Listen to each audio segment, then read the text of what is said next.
Hi there. In this quick video we'll be taking a look at a PHIXERO P7000PRO model 1TB M.2 NVMe SSD.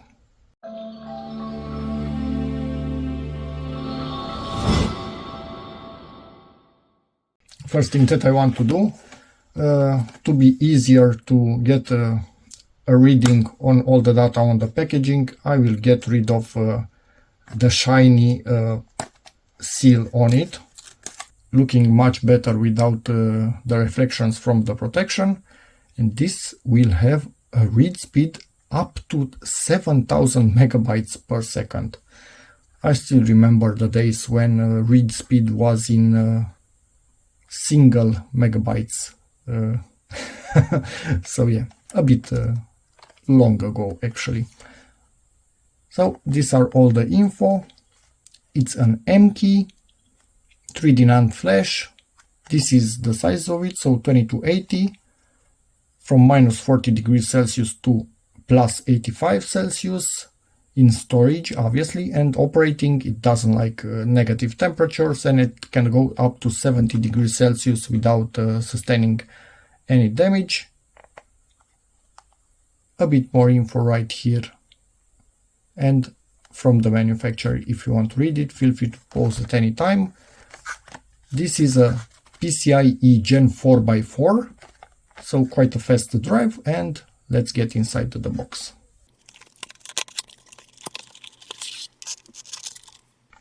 And this is what we find inside. So we have a screwdriver for opening up your laptop. We have the... Oh, okay, wait a second. I didn't actually understand how the packaging works. So we have this, which is the actual thermal pad that will transfer the heat from the SSD to the case of your laptop. Or actually, in case you can install it somewhere where, yes, when touching something like this, make sure you are electrostatically discharged. I don't have an electrostatical wrist strap, but this mat is an ESD mat, so I like to discharge myself on it. Normally that should be fine. I'm not doing anything that should generate electrostatic if I'm already discharged. If you are installing this somewhere where you are not necessarily allowed, but you have enough space to put the heatsink on, this has a really nice heatsink. You just remove the peel from it and put it in here, and when you install it, you will actually have a nice big heat dissipating plate on it. I will put quickly a picture on the screen that will explain all the layers and what they do. But now for a moment, and we have the install screw, which is actually nice. In some cases I found laptops that didn't come with the screw in the particular M.2 slot, so I needed to find my own screw, which isn't always easy. So this is Chinese in the manual first, and I think here we have English. Obviously this can be installed into desktop computer, so it depends on you what, but this is for 2.5 inch SATA one, so we are not in that situation.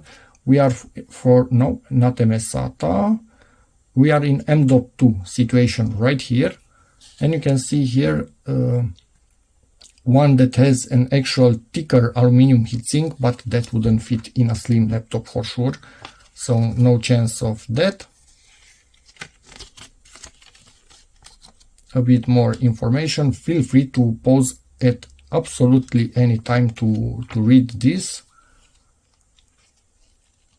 Warranty for NVMe protocol, so basically this one, is 5 years. Limited warranty. Warranty void in case any of these things happen right here. Technical support if you need it right here. And I think that's about it. We have a few other languages, so you can read them if you get this, some more info, but I'm guessing it's the same one that we already saw. So at this point, what I need to do myself, we will actually install this in an HP ZBook Firefly 14 G8. It's a mouthful, really long name for this little thing. It's a really slim laptop, extremely light and nice to carry around, long battery life, but internals are quite slim, so I'm not sure if we will be able to also use this or just the SSD itself.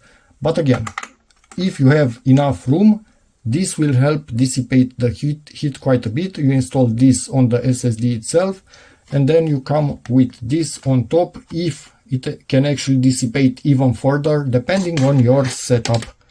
But for my particular setup, we'll see in a moment what we can do. And let's actually use the included screwdriver right here. Get it out of there. It's a Phillips rotating head to it. This is the Phillips size, and it matches perfectly for this particular laptop. There are some laptops out there that come with a different type of screws, and that's mostly Torx. So in that case, you need to have your own screwdriver for your particular laptop model. For this particular laptop model, the whole back comes out, and in most cases, in slim laptops at least, that's the idea. You undo all the screws and the back comes out, either by starting from the bottom to lift it up or in the hinge area. And in this one, the hinge area is the place to start, as it gives you somewhere to actually pull from, and then you just continue all around. Yes, obviously you could use, if you want, spudgers, plastic spudgers, not anything else, because we don't want to damage the laptop. But in my case, I think probably my fingernails should do the trick. Yes, they did the trick. This came completely apart. And everything is up. And at this point in time, our SSD is right in this area. And this is why I said that most likely it's not possible to use the heatsink, because this particular laptop was designed with an EMC or EMI shield on it for electromagnetic decreasing, electromagnetic emissions decreasing scope. So basically you need to lift this little fellow up and get it out of the way. It's locked in a few places. It has some areas where it can, and actually, no, some will say, I've done this many times without damaging any laptop, without disconnecting first the battery, but some would say you always need to disconnect it. If the laptop is completely off, normally it only has power in the I don't remember where the power button is on this particular model, but it should have power only in a really small standby part of it that manages the power button, because it doesn't want to consume the battery while it's off. Only the power button area has energy. When you press that button, then everything gets energy. So in theory, in here, it shouldn't have power, but many say it's still safer to disconnect the battery. But be warned, there are many small SMDs around the battery connector. If you rip any of those out, the laptop is not working anymore. So with very much care in here, with my fingernails, I will pull on the edges of the connector, wiggling it around, and now battery is disconnected. And we can get back in here, and I think we actually have a second pull tab that should allow us to get this off.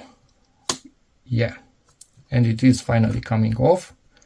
And in here we have the original M.2 SSD. This used to be a work laptop, so the SSD on it will not be used. Obviously it needs to be handed over to the company, and we'll be putting this SSD in and install Windows from scratch. So next step, undo the little screw,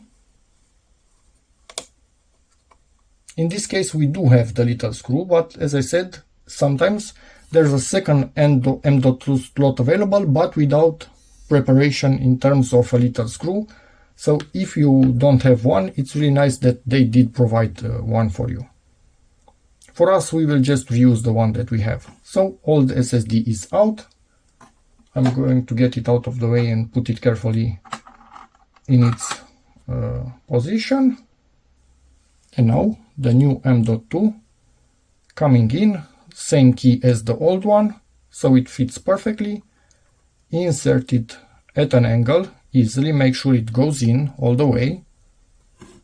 Just wiggle it slowly around, really carefully to not rip that connector. This is a long device and a small connector, so you have quite a bit of leverage. If you are not careful, you can damage things. Put it in there. Get ready with the screwdriver and the screw. Do not drop them on the motherboard if possible. Yes, it is a bit fiddly to get this screw in that particular hole, but it is doable. Make sure you do not cross-thread the screw itself because it's a small screw, and we are done. Again, in this situation, even without being able to use this because of the EMI shield, if you would like, you could still try to use a bit of this for heat dissipation towards the case. But in our situation, I don't think it's necessary, honestly. I think this will do just fine in the same situation the original drive was in. So now I'm just going to try and be as careful as possible to get the shield into its required clips in here, so to make it clip in place in its correct position. If I feel any of those are not properly clipped in, no, they are actually clipped in, and I think it also has one at the top. And now this shield is absolutely perfectly in place. And we can close the laptop right back up. Again, if you can use this in your particular scenario, use them. The cooler the SSD works, the better it is for its lifespan. In here, this is the situation that, let's say, HP gave us, so this is what we are dealing with and nothing more that we can do. Now let's just insert the battery connector back into its position without damaging any components once again. Put back the big cover, if I would see actually where I put it. Okay, now I've seen it. Actually, there's just a bit of fluff in there. Let's get that out of the way. Otherwise, the laptop is decently clean. Put this on top. I think I would start at the bottom. Normally you start with the thing that came out last, and as you can see, it kind of wants to slide in the bottom. And then you just go all around, pressing it. It locks in place. Yeah, that's about it. Now just tighten all the screws. At this point in time, this laptop might or might not power on because it wasn't used for about half a year, so I have no idea if it still has a battery or not. I did plug it in, but might take a bit for it to decide to actually run. So we'll see what it does.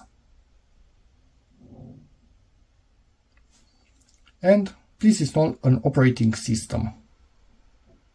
Okay, so yeah, sorry, let me focus on that for you. We need to put in the USB port a USB thumb drive with Windows 11 on it and install it.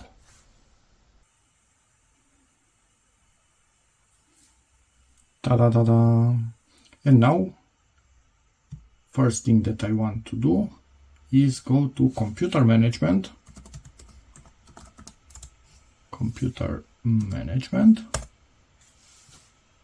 And I want to make sure in disk management that we also have this partitioned with a letter. So as you can see, this thing, let me change the letter. It's the bootable drive that we installed Windows from, and it should be E. Yes, okay. And in this one we will assign a letter to it.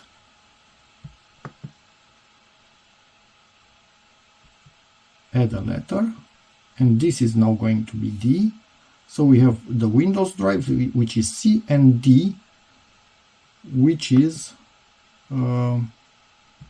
our new drive, new volume, quick format. Yeah, sounds fine.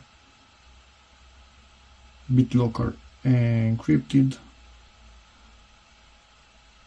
Oh, we might actually not even need to. No, don't do anything.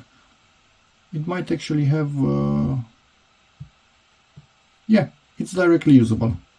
I don't need to format it anymore. So we just needed to assign a letter to it, which is perfect. So now the SSD is usable, so let's do a quick speed test.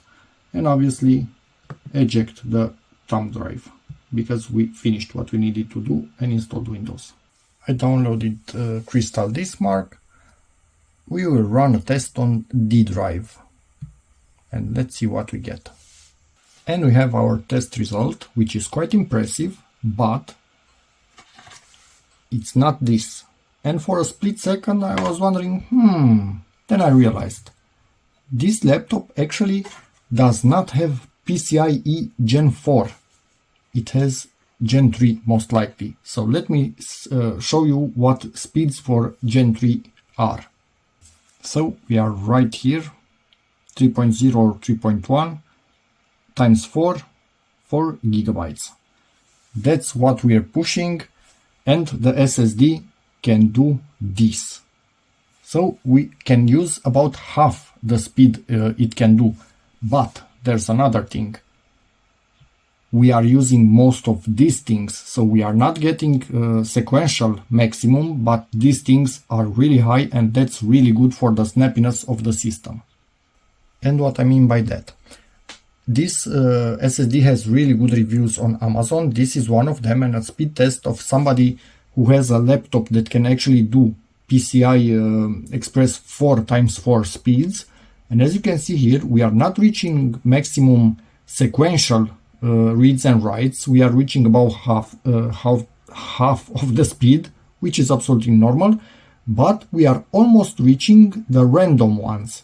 And if you think about it, Windows, when it's doing background stuff, when it's loading pages, when it's writing to the drive, reading from drive, it's mostly doing random, not sequential. Sequential is just when you are copying files from one side to the other.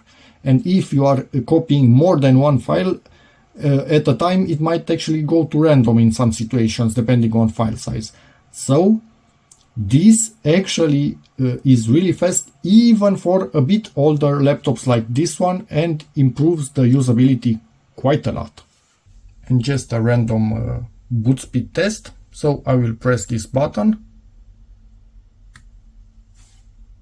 and now it should start booting the second we actually see the logo, about now. It also depends on how quick your BIOS is, because it has to do with starting the computer, but the loading is extremely fast, which is perfect. So thank you very much, PHIXERO, for sending this drive in. It's going to be put to good use on this old work laptop, basically bringing it back to life. And everything that you see Windows doing in here in the background, it's all random reads and writes, not sequential. So this drive is performing to its maximum in this particular situation. So that's perfect. Thanks again. If anybody has any questions, feel free to ask in the comments. I will always do my best to answer, and see you in the next video.